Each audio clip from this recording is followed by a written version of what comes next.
Hello, welcome to another edition of Patriot Talk. Chris Lovell here, Joe Sexton, the head coach of the Patriots. First year varsity, here we go. It is here. Producer, engineer Colton Coons behind the camera taking care of us as always. So started practice August the 5th. Yes, sir. Okay. Little different start this year compared to last, knowing that last year, okay, we're just trying to figure all this out. Not sure where we're practicing, what else is going on, but now varsity is here and probably a different tone. The start to this year has been so much better than what we had last year. We're not driving to Cooper Middle School. We're not commuting to practice. We're not having to drive back and forth doing laundry. So it's this year has a new set of problems, but the old problems from last year are done, and we're pretty happy where we are right now. How much did you already, and again, you guys didn't have a spring football or anything like that because everybody's playing basketball and golf and baseball and all track and all the things. So how much did you already kind of have a feel for when you hit the ground running on the 5th? Scheme-wise, roster-wise, position-wise, all that stuff? Well, it was so much easier. We didn't know anything, and when we started summer practice last year, we didn't know who was going to be there. We didn't know if this kid was going to be here or they're going there. So this year, our summer workouts were great. We knew, for the most part, most of our kids were going to be there every day, and except when they were, vacation or off playing tournaments and whatnot. So it was just so much easier. Just having a place, I guess, is the way to put it. And so we're pretty happy with it.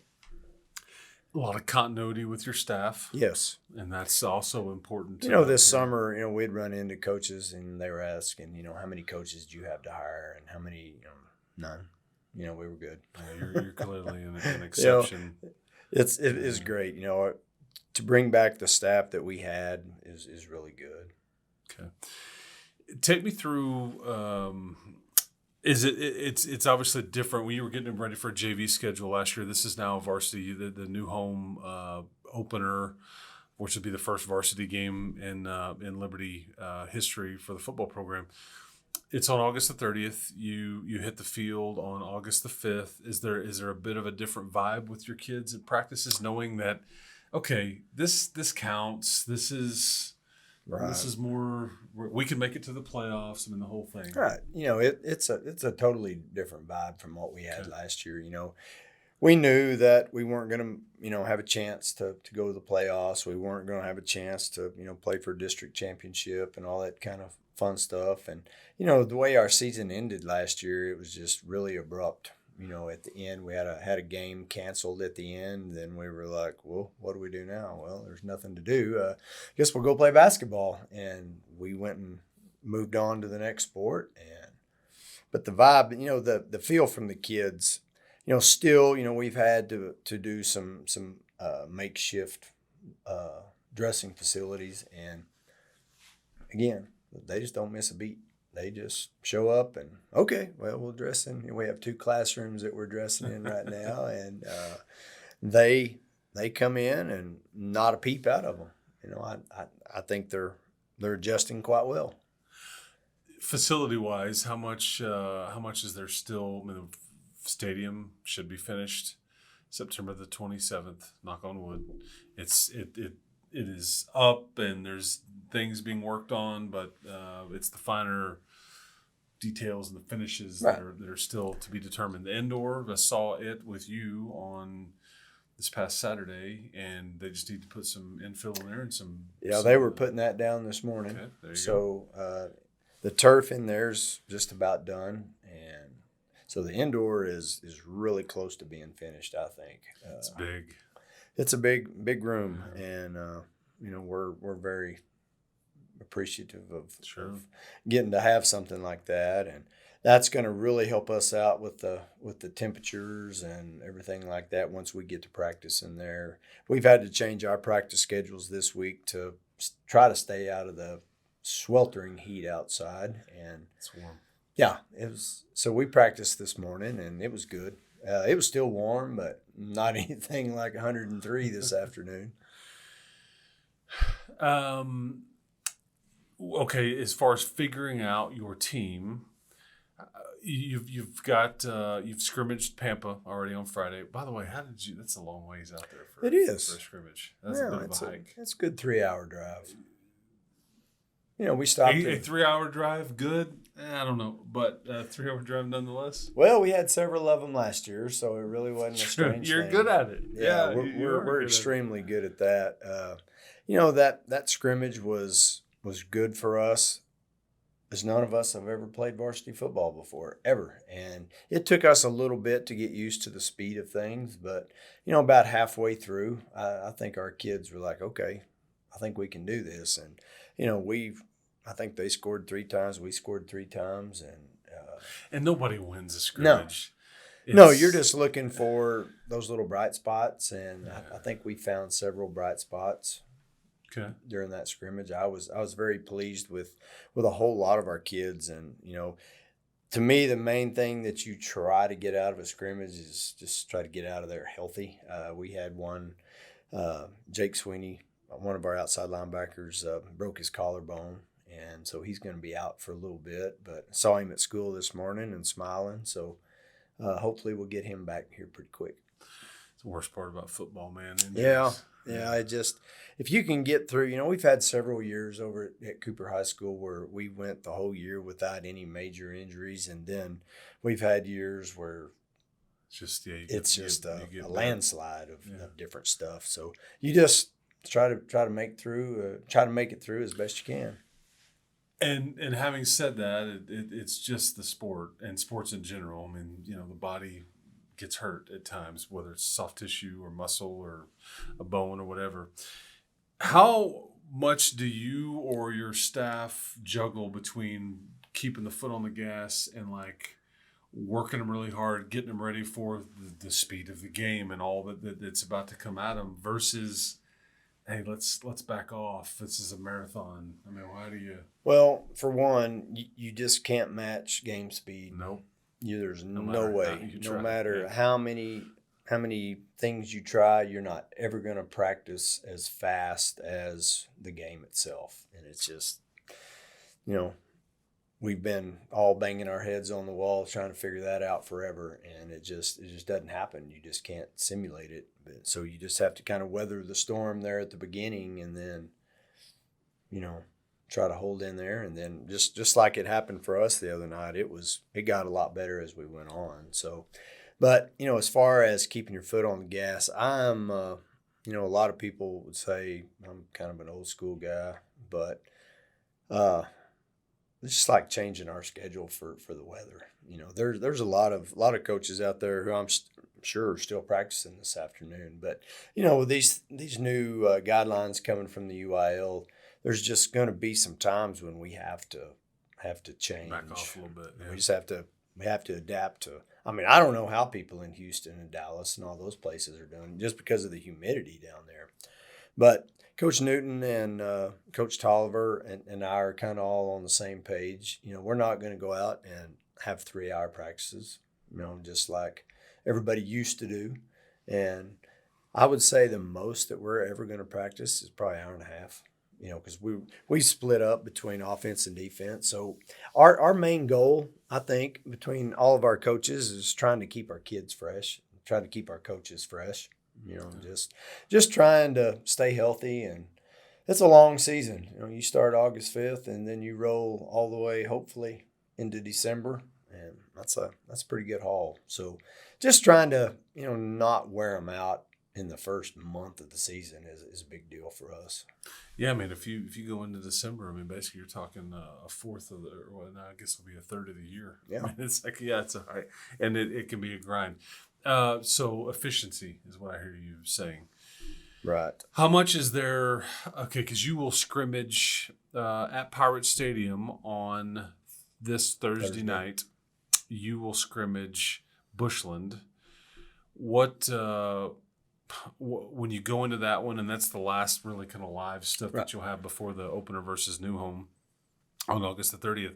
What are you still looking for? Or do you have a good feel for, starters and all that? Are you trying to develop depth? I mean, kind of take me through the Right. dynamic there. I would say the big deal for us is, we're trying to get as many kids in the game as possible. Okay. So we're trying to have as much depth as possible. That's why we kind of split up into offense and defense. So, this heat early takes a toll on the big kids and on O lines and D lines is, and I thought we did a pretty good job of Coach Newton rolling those guys in. Coach Gerber helps him, and we had a pretty good rotation with the offensive line.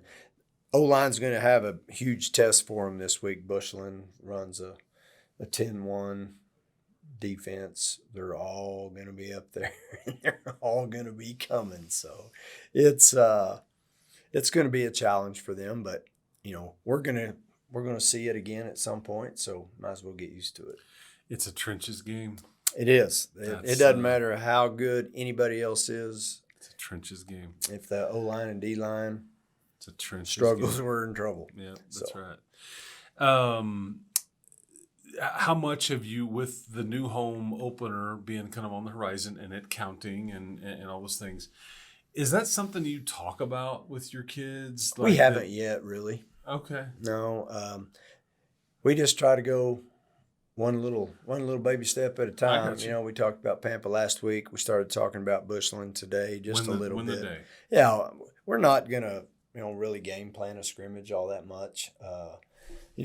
Obviously there's going to be some changes that that we have to be ready for. Because they present a whole lot of problems as far as offense and defense. Their offense is 100% up tempo and off they go. They're going to snap it as many times as they can snap it, and so that's gonna really force us to play fast. That's going to be a thing for us. I think people are also curious. There's still no seniors with your program or enrolled at Liberty High School. Yeah, that is non-existent. Not until next year. How many total kids do you have in your football program, give or take, right now? We're right around 140. Okay. We've got about roughly 45 to 48 per team.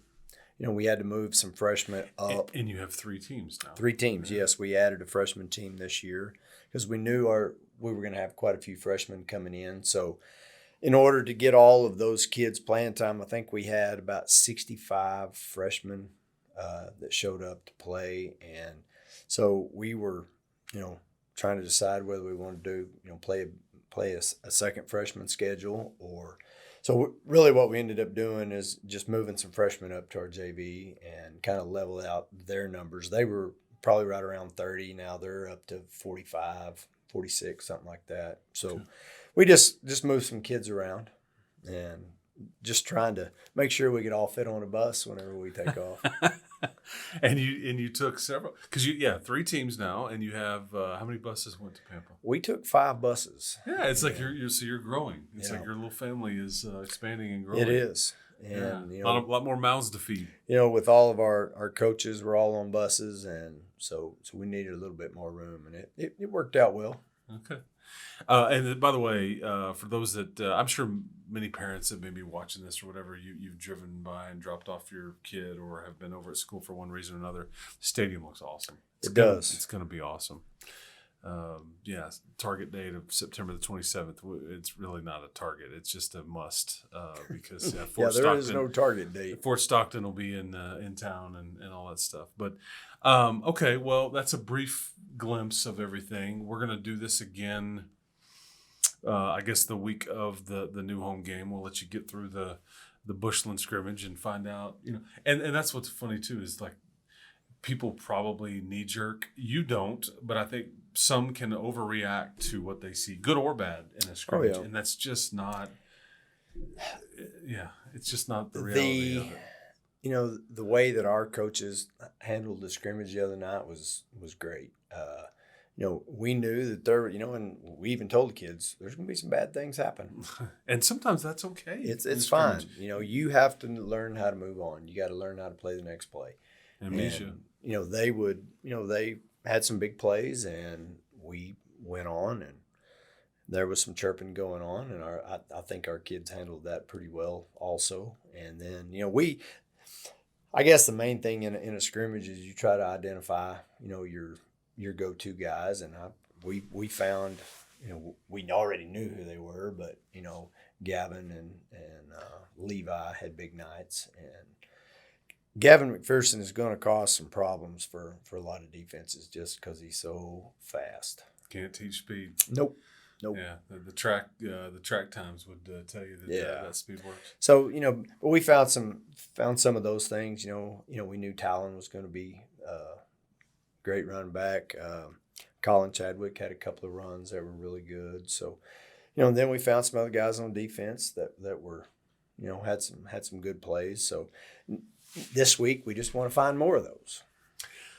I back on Gavin real fast, and we'll move on and we'll wrap this up. But I enjoyed watching him baseball wise because that little bunt or just whatever, and if he got on base, and pitchers just started having a problem throwing to him because it's like, okay, I can't keep this guy off first, and I know if he gets on first, he's gonna end up at third. Yep. And it just is a mental, and I have a feeling that you're going to play some teams and he's going to be identified fairly quickly to where it'll open things up for other people because they're going to know where he's at. But yeah, I mean, you better know where he is. To get the kid the ball in the open field. He can get behind you in a hurry. Yeah. And Colton made several, I guess 2 big throws to him in that scrimmage that pitch and catch. Yeah, well, it was 2 really good ones. Yeah, so good. Colton Bouchard, who you're talking about? Yeah, Colton. I thought had a good one. We tried to whistle all that stuff down pretty quick. And that's part of the scrimmage that people just don't really grasp. It's not real. It is. You're trying to mimic it and mock it up as much as you can, but it's just not telling the true story. But as close as you can get without being dumb. Well, we're gonna have this scrimmage this week. We'll have some live series quarters and stuff. Okay. So we're gonna start out there. We'll have a play clock running and Bushland, one of those schools that's good at everything. Kind of like you played a team last year in Wall. Yep. Right outside of St. Angelo. Very similar. This is what Bushland is kind of to Amarillo. They're just check. They're just kind of There's not too many things that they're not really good at. Yeah, but that's what you want. That's why we're gonna bingo line up across from them and see what we can do.